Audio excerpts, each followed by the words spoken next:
महाराष्ट्राचा अभिमान, महाराष्ट्र दिन. पुण्यामध्ये उच्च शिक्षण पूर्ण केल्यानंतरही शहराच्या झगमगाटात न रमता आतिश काळे या तरुणानं त्याच्या गावाला परत येण्याचा निर्णय घेतला. अवघ्या 1000 कोंबड्यांपासून सुरू केलेला त्याचा कुक्कुटपालनाचा व्यवसाय आज वर्षाकाठी तब्बल 80 लाख रुपयांची उलाढाल आणि वर्षाकाठी सुमारे 15 लाख रुपयांचा नफा मिळवतोय. आतिशचा हा प्रेरणादायी प्रवास ग्रामीण भागातील तरुणाईसाठी एक नवा आदर्श घालून देत आहे. शहरी नोकरीच्या मागे धावण्याऐवजी आतिशनं आपल्या योग्य नियोजनानं आणि व्यवसायातील अभ्यासानं ग्रामीण अर्थव्यवस्थेला बळ देण्याचं ठरवलं. त्यानं कुक्कुटपालनाचा व्यवसाय केवळ यशस्वीच केला नाही, तर तो एका मोठ्या उद्योगात रूपांतरित केला आहे. त्याचा हा संघर्ष केवळ सोलापूर जिल्ह्यासाठीच नाही, तर संपूर्ण महाराष्ट्रातील तरुणांसाठी एक मोठी प्रेरणा आहे असं म्हटलं तर वावगं ठरणार नाही. या संदर्भातील अधिक माहिती घेतली आहे आमचे प्रतिनिधी अशोक कांबळे यांनी. माझं नाव आतिश लक्ष्मण काळे. कुक्कुटपालनाकडे वळण्याचं कारण मामा माझा पूर्वीपासून कुक्कुटपालन करतोय. जवळजवळ 10-12 वर्ष झालं. मग त्यांच्या थ्रूच मी पुढे आता त्यांचाच व्यवसाय पुढे वाढवतो. काय या व्यवसायात उतरलं? नेमकं शिक्षण किती झालं? शिक्षण माझं मास्टर्स झालं इकॉनॉमिक्स मधून. शिक्षणाला मी पुण्यामध्ये होतो. शिक्षण पूर्ण केल्यानंतर गावाकडे आलो, काहीतरी करायचं ठरवलं. मग मामाचा व्यवसाय असतानाच तोच पुढे वाढवण्याचा विचार केला. हळूहळू माहिती पडत होती. ही जे कुक्कुटपालन करत असताना यासाठी शेडची उभारणी असते, त्यासाठी साहित्य असतं, आवश्यक असतं, तर त्यासाठी भांडवल कसं उभं केलं? भांडवल उभं थोडी मामाने मदत केली, वडिलांनी मदत केली.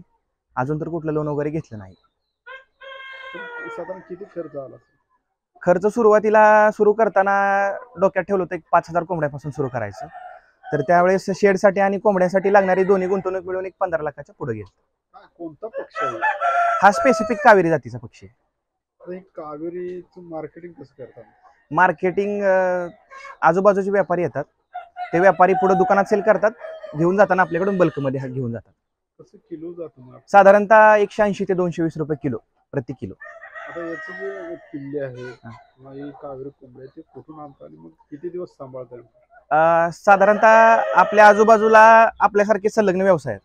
तर कुणाचा अंड्याचा आहे, तर कुणाचा पिल्ली काढायचा आहे. ज्यांचा व्यवसाय पिल्ली काढायचा आहे त्यांच्या थ्रू माझ्याकडे पिल्लू येतं. आणि साधारणतः 20 रुपये ते 30 रुपयाच्या दरम्यान एक पिल्लू बसतं. आणि साधारणतः 70 ते 90 दिवस लागतात पक्षी मोठा व्हायला.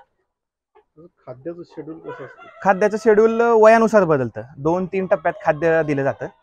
लहान असताना वेगळं, मोठं झाल्यानंतर वेगळं, आणि वजन वाढीसाठीचं वेगळं. त्याचे डोस असतील, डोस किती डोस असतात? डोस साधारणतः जो मांसासाठी सांभाळला जाणारा पक्षी आहे त्यासाठी डोस वगैरे नसतात जास्त. रेग्युलर औषध जे वातावरणानुसार बदलत राहतात, एवढंच. उन्हाळा असेल, हिवाळा असेल आणि पावसाळ्यात कशी काळजी घ्यायची? उन्हाळ्यात घ्यायची काळजी वेगळी आहे. उन्हाळ्यात शरीर थंड ठेवण्यासाठी वेगवेगळं औषध दिलं जातं. तर थंडीत पूर्ण उलट आहे. थंडीत त्यांना टेम्परेचर मेंटेन करायसाठी उष्णता द्यावी लागते. तर उष्णता देऊ शकता आपण. छोटे छोटे आगाचे हे करू शकता, किंवा बल्बद्वारे किंवा दुसरी कृत्रिम ऊर्जा देऊ शकता आपण त्यांना. आता आपण म्हणतो 4000 तब्बल या ठिकाणी आपण कोंबडे. फक्त कोंबडे. का पाळते? आता साधारणतः आपल्या भागात आखाड महिन्यात यात्रा सुरू होतात. तर यात्रेत मग किंवा आजूबाजूला पण जास्त कोंबड्यांची मागणी असते. फक्त आखाड महिन्यात वर्षातून एकदा. तर त्यावेळेस मादी जात नाही. सगळ्यांना फक्त नर पाहिजे असतो. त्यामुळे फक्त मग नर सांभाळायचं कारण. कोंबडा तो कसा जातो? तो जाईल माझा यावेळेस 220 ते 250 रुपये प्रति किलो नुसार. माझ्याकडे आता साधारणतः 4000 पेक्षा जास्त कोंबडे. काय किती उलाढाल होत असेल आर्थिक याच्यातील वर्षाकडे? साधारणतः 3 ते 4 बॅच निघतात माझ्याकडे. असे 2 शेड आहेत. तर साधारणतः 80 लाख ते 1 कोटी रुपयाची टोटल उलाढाल होती. काय तरुणांना काय आव्हान करावं? तरुणांनी करावा हा व्यवसाय. वेळ असेल, भांडवल असेल तर हा व्यवसाय काढावा. जास्त गुंतून पडायची गरज नाही. सकाळी 2 तास, संध्याकाळी 2 तास दिला तर पूर्णपणे हा काम ह्यातलं होऊन जाते. आणि सगळं मार्केट कनेक्टेड आहे. ह्याचा दुसरं कुठं जाऊन शोधायची गरज नाही. पूर्णपणे ह्यात टाकून दिल्यानंतर साधारणतः ह्या एका शेडमध्ये साधारणतः 3-3.5 हजार तुम्ही पक्षी सांभाळू शकता. आणि वर्षाकाठी यात 5 ते 7 लाख रुपयाचं उत्पन्न राहतं आपल्याला निवड.